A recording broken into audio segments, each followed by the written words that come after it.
Most of you out there have some sort of chronic issue that you're constantly fighting in your golf swing. It could be something that just appears to be a flaw, or it could be something that is plaguing your entire game and you can never really exercise that demon and get it fully and completely out of your game. It's constantly trying to come back and you have to beat it back into the basement with a stick and shut the door in its face. I'm going to talk about one of my chronic issues today. Some things that I've tried that have absolutely not worked, even though I thought they would have, but then I watch them on video and they're not gone. Let's get started. Hey everybody, welcome back to Golf Test Dummy, the channel where I use my game to help your game. Of all the flaws and all of the things that I have to work on in my swing, there is one that makes me beyond crazy. Just as soon as I think I may have it licked, I've finally figured something out, I've got a solution, I look at myself on video and boom, there it is again. Nothing has changed. I think a lot of you guys out there can relate to me.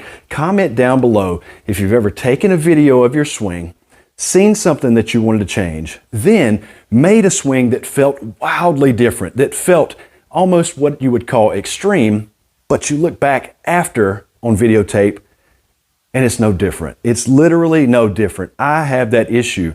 Mine is taking the club away too much to the inside, getting up to the top, and then from here, I come over the plane a little bit and then flip at the bottom in order to try and square the club face up and get it back on plane. Now, I'm able to do that to a pretty high level. I've actually gotten pretty good at timing that out and creating decent ball flights, even with that flip and being off plane. But one thing that I really want to do with my swing is create supreme efficiency. And I know I'm not going to be able to get that overnight. It's going to be something I'm going to have to work on, but I feel like I at least need to start moving this particular train down the track. And that inefficiency is caused by going under the plane, getting up here, getting off plane by doing this and shrugging my shoulders, losing my spine angle, coming up out of it, and my hips going toward the ball, and then there's a flip down at the bottom to try and square it up. It's costing me distance, and I have to work a whole lot harder for that distance when I could make it much more efficient and get the same results or even better results with much less effort. So first, let's take a look at all of the attempts that I made, all of the different things that I tried that created utter failure and made no difference. I'm going to slide over here and I'm going to put the video up right here. In this down the line camera angle here, you can see my setup. You may not be able to see the entire club as it swings around, but you get the gist. You can see where most things are in the swing. I apologize for not being able to get every last little bit of the club and the golf ball and my feet and everything in the swing. I have limited space here. But as you can see, I'm coming inside under the plane, and then I lift, and then I come a little bit over the top with the shoulders. I'm off plane, or, you know, at least I begin over the top of the plane a little bit at the beginning of my downswing, and I'm able to get it back on plane for the lower part of my swing, which is why I'm able to strike the ball fairly well, get decent distance, and play decent golf. But in order to be really, really efficient and consistent, which is probably even more important, predictable, consistent, all of that it's all good things, right? This is what everybody wants in their swing. I need to be able to take the club away more on plane, stay on plane, and then continue on plane all the way through the golf ball, or what you would refer to as being very efficient. In that, it means that I have to work a lot less to achieve the same results or even improve the results with less effort. I feel like this is something that really needs my attention. It's not something that I'm just willing to deal with and just say, well, my swing is what it is. I'll just continue to do this and just work on my game. I want to fix this because, as I said, I want to play this game for a very long time, and I want to try and play it at the highest level possible. So I need to make these changes. Here, I'm trying to change my wrist angle. I'm trying to change which is moving first, my hips or the club head or my hands or my shoulders. I'm trying to just make the swing go more on the plane on the way back and then stay on the plane on the way down. I've literally tried everything, and some of it I feel like makes this huge improvement, but then I take a look at it on videotape and I'm still taking it away under the plane and swinging back over the top on the way down. So after trying all of these different things and failing 1,000 times, what did I learn? Well, Edison said he had 1,000 ways that he failed in making a light bulb, and then he finally came to one that worked. Well, I finally came to one that I don't know if it worked, but I'm willing to bet, without looking, I haven't cheated, I haven't looked down the line to see if this has fixed it or not. We're going to find out together. In previous videos, I've talked about anytime I've gone through one of my swing reviews and tried to make a swing change, and some of these swing changes are wildly different. I'm trying a completely new method than what I tried before. Anytime I'm doing that, I always feel that it's very, very helpful in the very beginning and maybe even beyond the beginning onto the intermediate portions of those reviews to exaggerate what it is that I'm looking for.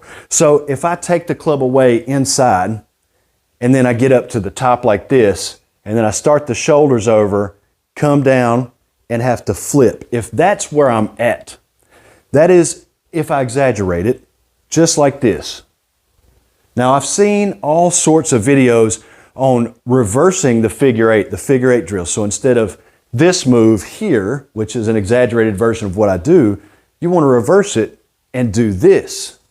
Make the loop go the other way. Some of you might refer to this as a Juju swing inspiration. You might say that it's a Matthew Wolff inspiration. You might even think about Jim Furyk as the inspiration for this. What I tend to think about is that, I don't know if you've seen it or not, but Hank Haney has been coming out with a series of videos lately.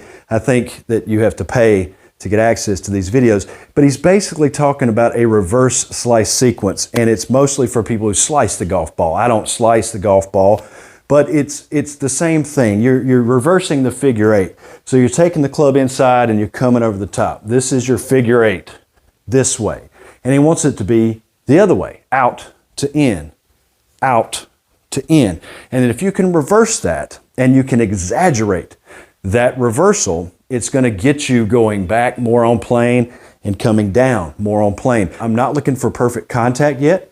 I'm not looking for my distances with a 9-iron to all of a sudden shoot up to 328 yards. I'm not even looking for straight.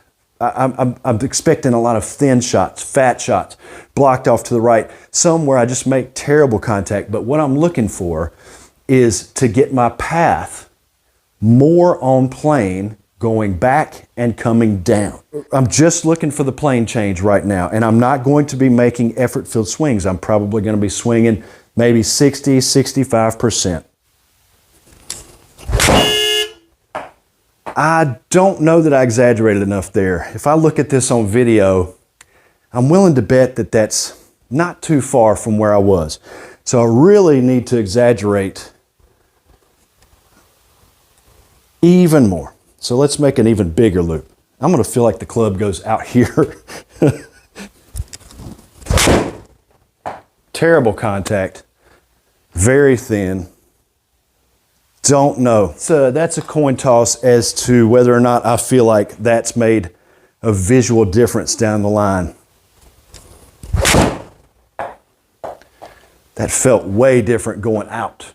I don't know necessarily that it feels different coming in, but I felt like I threw the club out there somewhere. All right, I haven't peaked yet, I promise. I haven't peaked. But just my instincts and having tried so many different things with this, I feel like it's probably not looking much different. I think I'm gonna have to get really weird. Really weird. All right, last swing.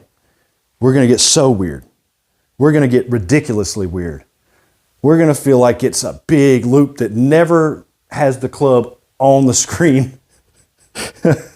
This is going to look ridiculous, I swear. All right, last one.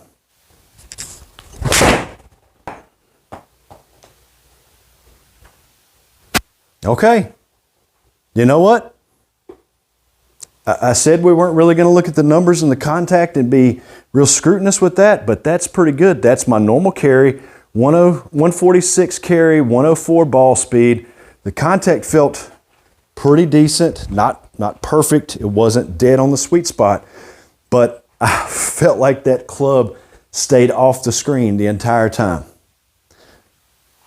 Time to look at the video. Okay, I have looked at the video now before I filmed this. I took a minute to check it out. On the way back, it seemed to me that it was more on plane. Probably not perfect yet, but again, I'm not looking for perfect just yet. I'm gonna have to work with this for a while. I just need to know if there was movement in the right direction. So you guys have to let me know. I'm specifically looking for one of my regular viewers, one of my subscribers. I'm specifically looking for Timothy Pollock's analysis. I know that he is constantly giving me just fabulous information and tips in the comment section. He and I go back and forth. We've had plenty of discussions.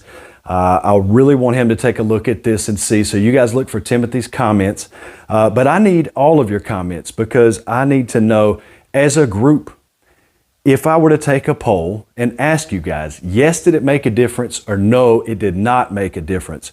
I need to know how you guys feel about it and what you saw in it. I can examine it all day, but at the end of it, I'm a little bit biased. So I'm going to put the two videos up here side by side and check these out. Now on the left, you'll see my previous swings, and on the right, you're going to see the swings that I just made with the big exaggeration. So tell me, in these swings, when you watch them, do you see a difference? Am I more on plane? Is it a better swing as a whole? Leave me some comments down below. Guys, thanks so much for participating in this. I really appreciate all of the support and the people that are going to comment on this video. Give me a thumbs up down below, at least for the effort. I am really trying out here. I know so many of you out there can relate. You've gone through so many of the same frustrations, maybe not with the exact same swing fault as I have, but I know that you've tried to make changes in your swing and you videotape it and you're like, man, that feels completely different. How does it look exactly the same? I know that so many of you out there can relate to this. So give me your honest opinions. Leave them in the comments down below. Thanks so much for watching, and I'll see you in the next video.